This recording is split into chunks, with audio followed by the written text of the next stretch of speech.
Karamu Warotaki man Regional Pacific Islander Task Force and a radio Mulundonga to San Francisco, Mekoti Kenta Patamai. Beba kawa baka madala takatiko ni ana radio mbulando vata na nonda iwasiningo na kabito kondi tiko kina na Regional Pacific Islander Task Force ni sama isi bitongo na vai na tinika walu na miniti ni kua kiro na numa me kiro vital no takani na dabsarmanda na nonrutu itabi tiko se na nonrutu inaki na nonrutu itabi se na nonrutu inaki tiko na Regional Pacific Islander Task Force dabsarmanda nonrutu itabi na nonda vata vatongo na radio mbulando vata bakatang la kina bekenda na ito case yo kenda na kibiti kanta sa may bagay tiko na banua libongo o Amerika tu prani ba madala madakina au ni boso cheo ke baka nelaga nga dan ko madala takaya ngonto na mati songo kanto sanga me reita na vika membaleti kenda na ngoni ni Pasifika ni udabuto ya wili kino sa mo tong all Pacific Islanders en unongo California pa bimbichu na Bay Area mantangango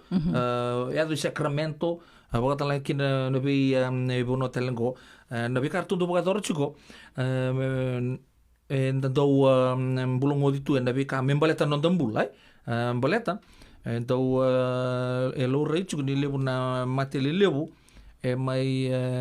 na puno lebu merke ya do bikenta sarchunga na turanga na marama mai na Pasifika ortu sangke do la ko aboki artondo tu na narto health fair ke ko apaka sam tagauna apaka tur endo ngai isi bucho ko bikenta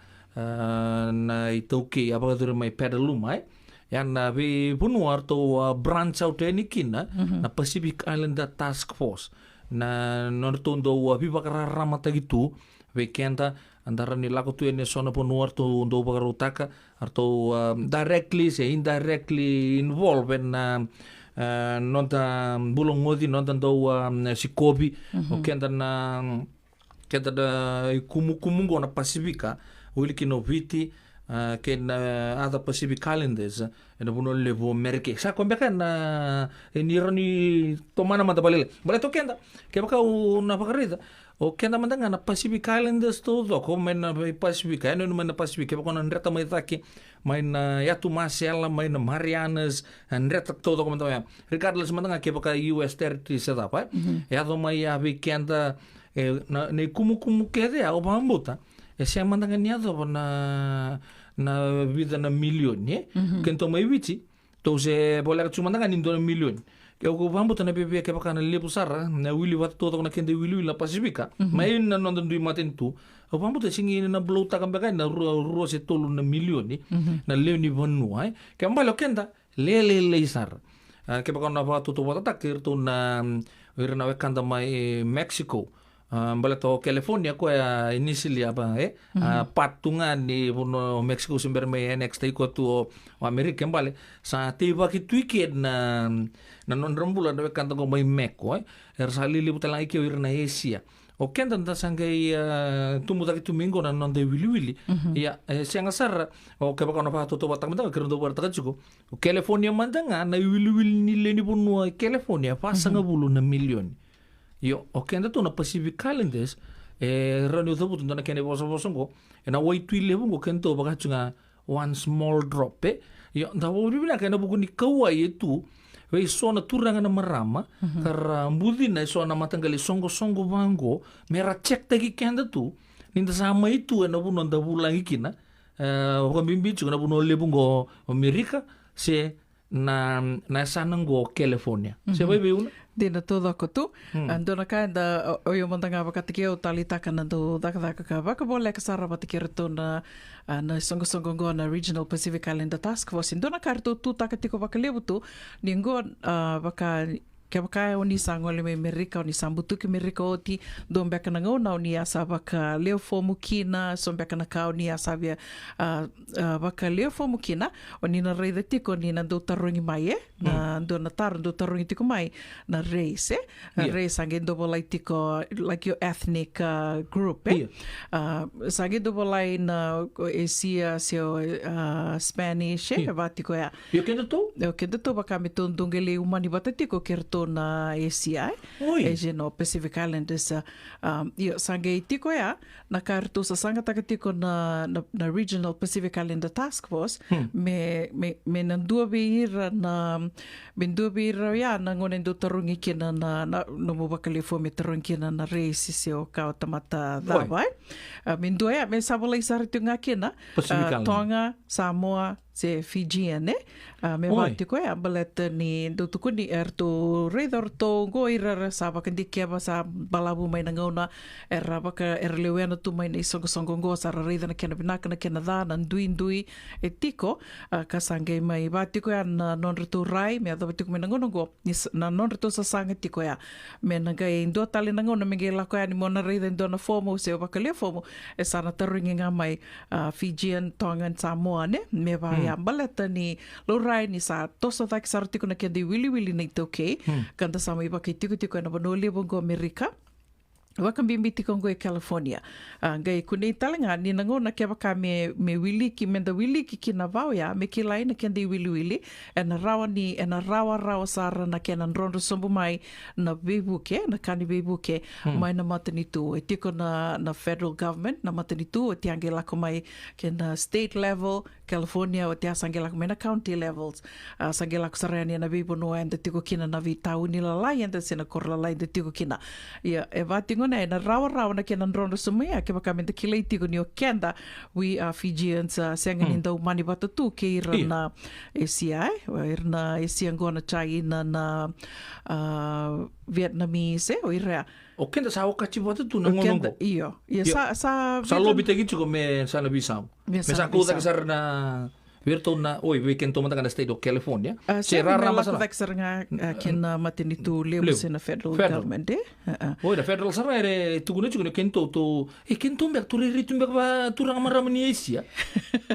Seda. Ni sa dondonu me to willinga wakata ki kenda to we. Yo yana sa sanga tiko mai na Regional Pacific Islander Task Force. Ya ni sa wati ko yana non rito sa sanga. Aya sa wakami sange kila itiko me kina ni oi rango na kaiviti orto na kaiviti erto tiko talangango e dondonu me lako ani na kanibibu ke membali tirto waka tamba kindua ka kua ni ndau mani tu wati ke ira na ACI. Koia di tikunga na waka na nanui a kar sa mai na numingona kina me dhaka indua na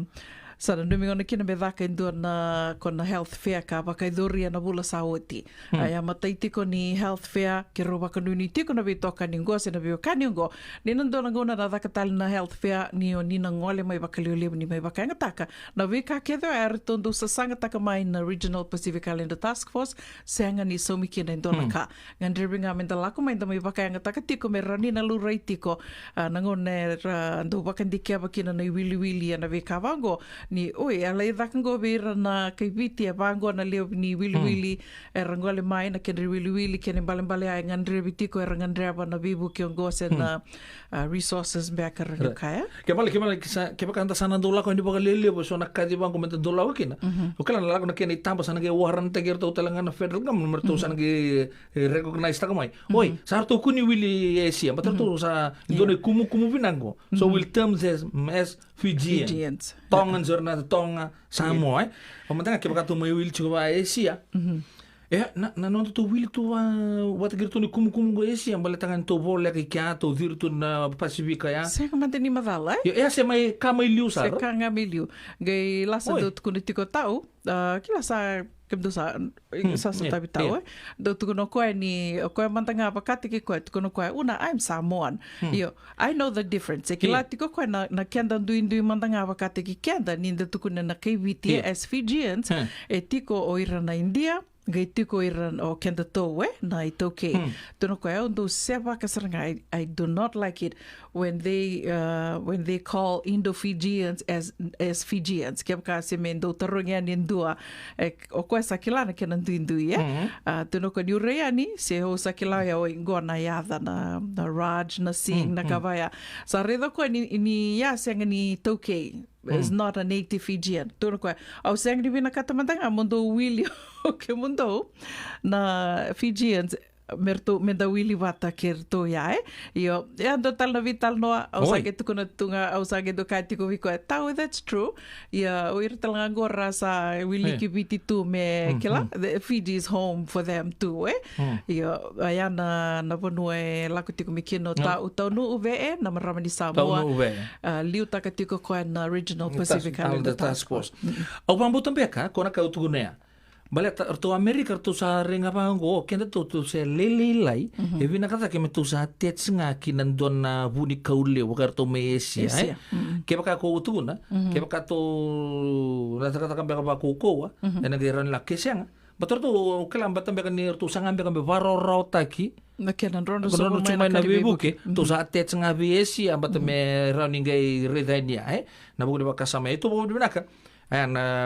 ngono mantangango kito na biya kain loman na radio bulan do bata o kimami na chungo e Amerika kimami nangono kimi na polai mikinto na kama na federal government o kito wili chugo na Asian region o pambuta ni sangai to sa wili chugo baturang marama ni Asia na buku ni baka samaya sangai lobby tegi chungo kwa ko chugo kina Regional Pacific Islander Task Force sangai saka chungo na vital noa na state kapag talaki na federal mengai ngona monga inding takin na no murace enan do na ka mo na baka lewen Amerika sa chuki ka ndo na box sa bala chuki na Fijian Tongan Samoan umbutan na yo ko ya taka leo butok ko sa boreta kento to leo lila yo kento to dinanga ni to sa mai bayamba gitu ike kung sa boreta ka juga nangono mantangango kero ke uno kenta ke baka juga Amerika to na po na taro ngi mebi kento to na juga na kumu ya Asian Pacific Islanders Oi, boleh serang Asian Pacific Islanders oh okay bati ko na lebo oi binakan sa boleh onu man sa boleh serang Asia oi slash Pacific Islanders Pacific Islanders ia bati ko ya sono bono lebo na bono sa mai basar tik kinaya na nonda do biu na kena nonda do reda na formula do bakalia formu kina sena vika so entando sa sagamento bakalia formu kina sa bati ko yo ya na sa sangatiko ni Regional Pacific Islander Task Force kabakatel nga kina na kena daw sangay melako may nakanibibu keso ka Artondo biba kaungeti tali tu ngai na buku ni non dalurai bakabuni wai bakabimbi ni so binaka tu na biba no so mikina ke baka ngoleani roni na tini nan dollar sa bulan dollar tu kumbek ngana bika na laba ki mebi ko ke baka lilurai bakabuni wai sa banua seng sar tunga ni laba ki mikina ndona kambe baka na Jewish Community Clinic yo na bika kidengo na bika tu sa sangata kamair tu se matikianda tu ni kina na Regional Pacific Islander Task Force. Kanda baka binibinaka tiko kina na rito may be toko ni ka raoni may toso tiko kina na benga rabi na nando bata-bata na Regional Pacific na Radio Bulando bata. Na rito be toko ni ka raoni kirondo may dambi tiko ni kina na biyo kaningo na be singa me kiro biyo bakamaro tiko ni kina may wasi tiko ni kina na be kaiso na be tuku iso me baliti kanda nganiti kanda biyo bakongeti tiko be kanda semania se vura dava da tiko kina da kilani na yanga kede tiko vikenda sabato ngai rosa ngabul ka dio na biniti me lima na kaloko na Radio Bulando vata sa mai dava talito ngai kina ni rovital no taka tiko yani na iwasini ngona ka vito ko ni tiko kina na Regional Pacific Islander Task Force Ongo na programo Warotaki man Regional Pacific Islander Task Force and a Radio Bulando San Francisco na Kauti Kenta Patamay